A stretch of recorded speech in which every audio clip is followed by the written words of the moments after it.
तो जैसा कि हम लास्ट लेक्चर में डिस्कस कर चुके हैं कि हमें किस तरह से फॉर्मूले को याद रखना है। हमने फॉर्मूलेज डिस्कस किए, इंटीग्रल से रिलेटेड कुछ बेसिक फंडामेंटल फॉर्मूलेज डिस्कस किए, और वहाँ पे हमने ये भी आपको बताया था कि differentiation and integrations are reverse process of each other. तो अब हमारा सबसे फर्स्ट क्वेश्चन है ये कि write an anti derivative for each of the following functions using the method of inspection. तो हमें क्या इस्तेमाल करना है, हमें इस्तेमाल करना है मेथड ऑफ इंस्पेक्शन। तो देखते हैं हम मेथड ऑफ इंस्पेक्शन की हेल्प से इसको किस तरह से सॉल्व कर सकते हैं। तो जैसा कि मुझे पता है कि साइन 2x का अगर मैं डेरिवेटिव फाइंड करूं D by D X of sine 2x, तो मुझे पता है कि साइन 2x का जो डेरिवेटिव आता है वो आता है 2 कॉस ऑफ 2x। अब मैं क्या कर सकता हूँ, मैं इस 2 को उधर ट्रांसफर कर देता हूँ अगर, तो ये हो जाएगा 1/2 D by D X of sine 2x is equal to cos 2x। अब क्या कर सकता हूँ मैं, ये कांस्टेंट है, इसको मैं डेरिवेटिव के अंदर ले जा सकता हूँ, क्योंकि कांस्टेंट हमारा डेरिवेटिव के बाहर आ सकता है, तो मैं रिवर्स भी कर सकता हूँ। तो 1/2 डेरिवेटिव ऑफ 1/2 साइन 2x जो होगा वो होगा कॉस 2x। तो जैसे मैंने कहा था कि differentiation and integration are reverse process of each other, तो अगर 1/2 साइन 2x का डेरिवेटिव cos 2x है, तो cos 2x का जो एंटी डेरिवेटिव होगा, anti derivative of cos 2x, anti derivative of cos 2x, वो हमारा कितना हो जाएगा, वो हो जाएगा हमारा 1/2 साइन 2x। तो ये हम मेथड ऑफ इंस्पेक्शन की हेल्प से फाइंड कर सकते हैं cos 2x का एंटी डेरिवेटिव। अब जैसे हमारा नेक्स्ट क्वेश्चन है 3x² प्लस 4x³। तो हमारा क्वेश्चन है 3x² प्लस 4x³, हमें इसका चाहिए एंटी डेरिवेटिव। तो हम क्या कर सकते हैं, मुझे पता है जो डेरिवेटिव होता है किसका, x³ का प्लस x की पावर 4 का। अगर मैं इसका डेरिवेटिव फाइंड करूं तो इसका डेरिवेटिव आता है क्या, 3x² प्लस 4x³। तो यहाँ भी हम वैसे ही लिख सकते हैं कि जब डेरिवेटिव x³ प्लस x की पावर 4 का आ रहा है 3x² प्लस 4x³, तो फिर हम लिख सकते हैं एंटी डेरिवेटिव ऑफ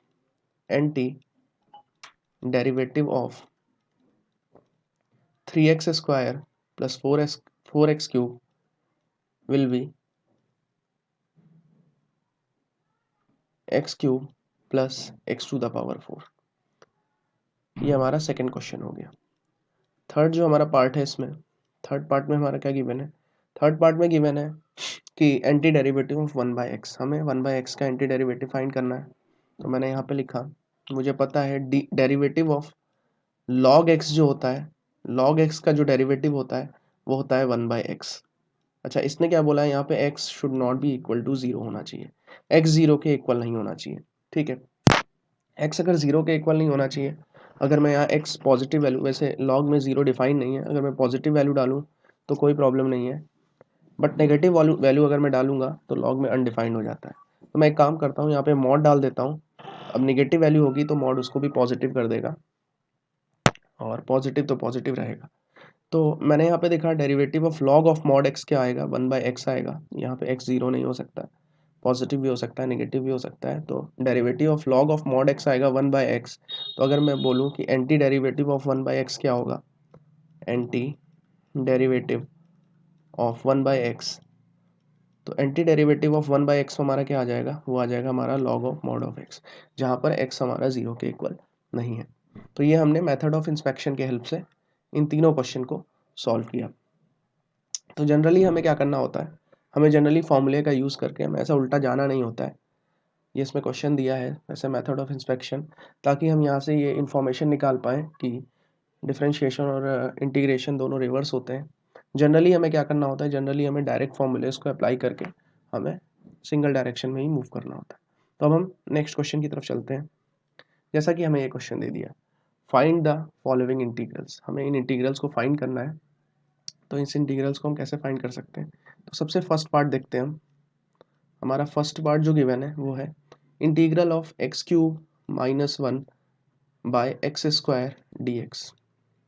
तो एक काम करता हूँ, मैं इसको सेपरेट कर देता हूँ। तो मैं सेपरेट अगर इससे करूँ तो ऐसे लिख सकता हूँ, integral of x³ by x² -1 by x² dx। अब मैं क्या करता हूँ, इन दोनों को सेपरेट सेपरेट कर लेता हूँ, तो ये हो जाएगा कितना मेरा, यहाँ हो जाएगा x cube by x square x होगा, और ये हो गया 1/x², ये इतना dx। अब मैं क्या कर सकता हूँ, मुझे पता है कि अगर मुझे दो फंक्शंस, दो डिफरेंट डिफरेंट फंक्शंस जो एडिश या तो ऐड हो रहे हो या तो सब्ट्रैक्ट हो रहे हो, तो मैं उनका इंडिविजुअल इंटीग्रेशन कर सकता हूँ। तो मैंने integral of x D x अलग किया और इंटीग्रल ऑफ 1/x² dx को अलग किया। तो integral of x D x जो होगा मेरा, वो कितना हो जाएगा, क्योंकि यहाँ पे x का पावर 1 है, मैं यहाँ लिख सकता हूँ x⁻1+1/1+1। और अगर इंटीग्रल ऑफ 1/x² है, तो इसको हम क्या लिख सकते हैं, इसको हम लिख सकते हैं इंटीग्रल ऑफ x⁻⁻2 dx। इसको चलो हम नेक्स्ट स्टेप में सॉल्व कर लेंगे। तो ये मेरा आ जाएगा ऐसे x⁻2/2, और यहाँ से आ जाएगा x⁻−2+1 अपॉन नीचे बचेगा -2+1, ये मेरा 1 है। तो इसको और क्या लिख सकते हैं हम, इसको लिख सकते हैं x²/2 माइनस, ये हो जाएगा x⁻−1 अपॉन नीचे बचेगा -1। और इसका जो फाइनल आंसर हम लिखेंगे वो लिखेंगे x²/2, ये माइनस से हो जाएगा यहाँ प्लस, और यहाँ हो जाएगा 1/x। तो x²/2 प्लस 1/x हो जाएगा, और यहाँ पे हम एक कॉम्प्लीमेंट लगाएंगे c, क्योंकि मैंने फॉर्मूलेस बताते समय डिस्कस किया था, हमें कॉम्प्लीमेंट लगाना बहुत ज़रूरी है। तो जो इसका फाइनल आंसर होगा वो हो जाएगा x²/2 plus 1/x plus c। तो ये हमने पहला वाला इंटीग्रल फाइंड कर लिया है। अब हमारे पास है ये दूसरा इंटीग्रल x⁻2/3+1। तो इसे हम देखते हैं। x⁻, हमें फाइंड करना है इंटीग्रल ऑफ x⁻2/3+1 dx। तो ये हमारा क्वेश्चन है, अगर चेक कर लेते हैं x⁻2/3+1 dx, ये हमारा क्वेश्चन है।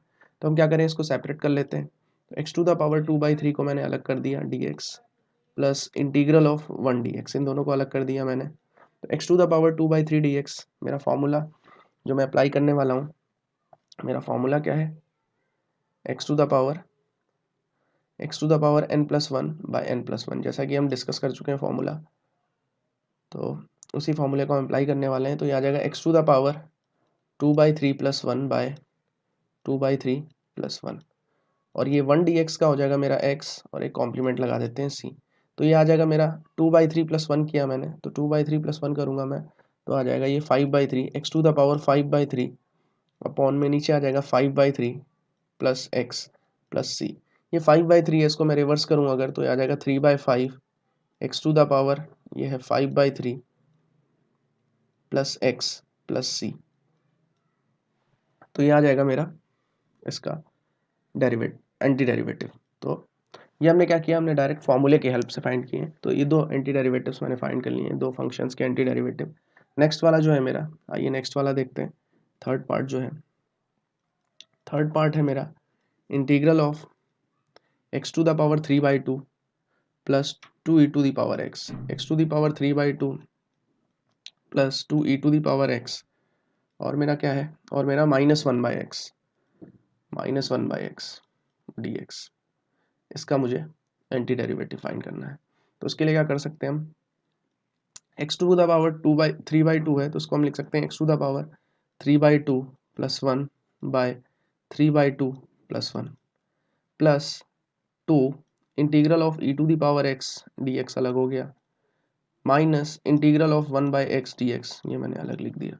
तो ये मेरा आ जाएगा कितना, ये भी मेरा आ जाएगा 2 + 1 3, 2 + 3 हो जाएगा 5, ये आ जाएगा 5/2 x⁻5/2 अपॉन नीचे आ जाएगा 5/2 प्लस 2 इंटू e⁻x का e⁻x आएगा, और 1/x का हमने अभी देखा था इंटीग्रल ऑफ 1/x होता है हमारा log x, और इनके साथ एक आ जाएगा कॉम्प्लीमेंट यहाँ c।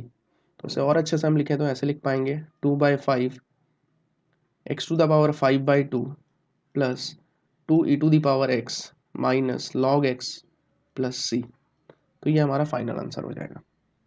तो इस तरह से हमने तीनों के लिए इंटीग्रल्स फाइंड कर लिए हैं, तीनों के हमने इंटीग्रल्स फाइंड कर लिए हैं। तो ये प्रोसेस है इंटीग्रल्स फाइंड करने का। अब हम चलते हैं नेक्स्ट क्वेश्चन पे। जैसे यहाँ पे हमने कुछ ट्रिग्नोमेट्रिक फंक्शंस वगैरह ले लिए हैं, तो इन्हें कैसे सॉल्व करना है इन्हें देखते हैं। तो बेसिकली हमें फॉर्मूले लर्न होने चाहिए, जैसा कि मैंने पहले भी बताया था। तो इससे सबसे फर्स्ट पार्ट है हमारा integral of sin x plus cos x dx। तो मैंने क्या किया, मैंने sin x को सेपरेट कर दिया sin x dx plus integral of cos x dx, इसको मैंने सेपरेट कर दिया। तो मुझे पता है sin x dx का जो एंटी डेरिवेटिव होता है sin x का होता है माइनस cos x, तो मैंने लिखा minus cos x, plus cos x का जो होता है हमारा sin x होता है, और यहाँ पे प्लस एक कॉम्प्लीमेंट लगा दिया c। तो ये मेरा हो जाएगा फाइनल इसका एंटी डेरिवेटिव। ये सिर्फ फॉर्मूला बेस्ड था हमारा। अब जैसे सेकंड वाला क्वेश्चन है मेरा कि integral of cosec x, integral of cosec x into cosec x plus cot x dx, इसे हम क्या कर सकते हैं, इसे हम ऐसे लिख सकते हैं, इसको मैंने मल्टीप्लाई किया इसमें अगर, तो ये आ जाएगा हमारा cosec square x plus cosec x into cot x dx। अब मैंने क्या किया, मैंने इसको सेपरेट सेपरेट कर दिया, integral of cosec square x dx plus integral of cosec x into cot x dx। तो integral of cosec square x जो है हमारा वो कितना होता है, वो होता है हमारा माइनस cot x, और integral of cosec x into cot x होता है हमारा minus cosec x, minus cosec x, और एक हम यहाँ कॉम्प्लीमेंट लगा देंगे, तो ये हमारा इसका क्या आ जाएगा, ये हमारा इसका इंटीग्रल आ जाएगा। तो इस तरह से हम ट्रिग्नोमेट्रिक इंटीग्रल्स भी फाइंड कर सकते हैं। अब देखते हैं हम नेक्स्ट वाला क्वेश्चन हमारा कि 1 minus sine x by cos square x. तो हमें फाइंड करना है integral 1 minus sine x by cos square X dx। तो इसको हम और क्या लिख सकते हैं, इसको हम ऐसे भी लिख सकते हैं कि इंटीग्रल ऑफ, इसको सेपरेट किया मैंने 1 by cos square x minus ये साइन एक्स यहाँ लिखा, और ये हमारा कॉस स्क्वायर एक्स नीचे। और क्या कर सकते हैं हम इसे, यहाँ dx के रिस्पेक्ट में करना है हमें, तो इसको मैं लिख सकता हूँ सेक स्क्वायर एक्स, ये हो गया हमारा सेक स्क्वायर एक्स माइनस ये साइन बाई कॉस मैंने लिख लिया टेन, 1 बाई कॉस लिख दिया सेक, और साइन बाई कॉस लिख दिया मैंने टेन एक्स, हो गया इतना dx। तो ये हो जाएगा integral of sec square X dx minus integral of sec X into tan X dx।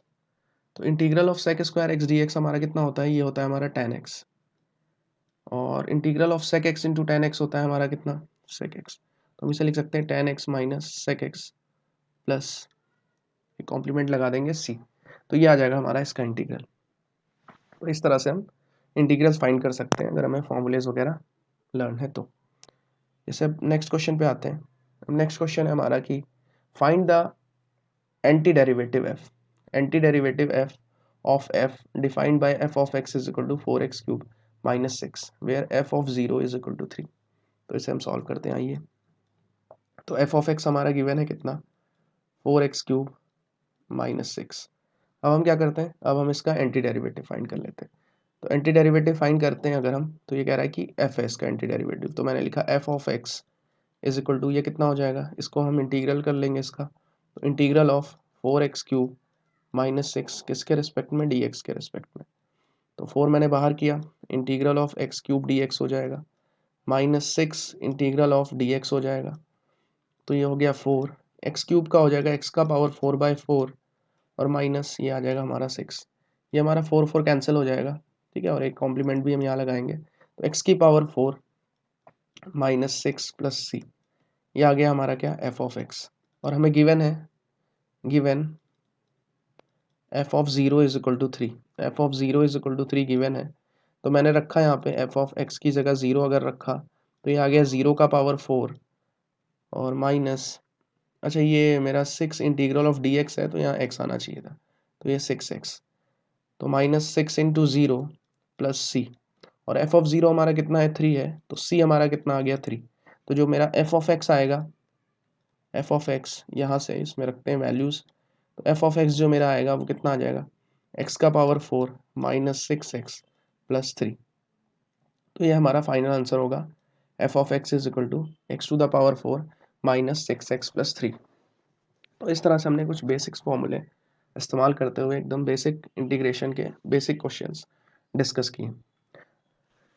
तो यहाँ पे हमने क्या किया है, थोड़ा सा फंक्शन की प्रॉपर्टीज़ वगैरह भी इस्तेमाल की हैं, तो हमें बेसिक फॉर्मूलेज हमें लर्न होने चाहिए इंटीग्रेशन करने के लिए, और हमने यहाँ पे बेसिक फॉर्मूलेज कैसे अप्लाई करने हैं ये सीखा, और हमने सीखा एक मेथड ऑफ इंस्पेक्शन, और थोड़ा सा फंक्शन का इस्तेमाल करके कुछ एक्स्ट्रा क्वेश्चन।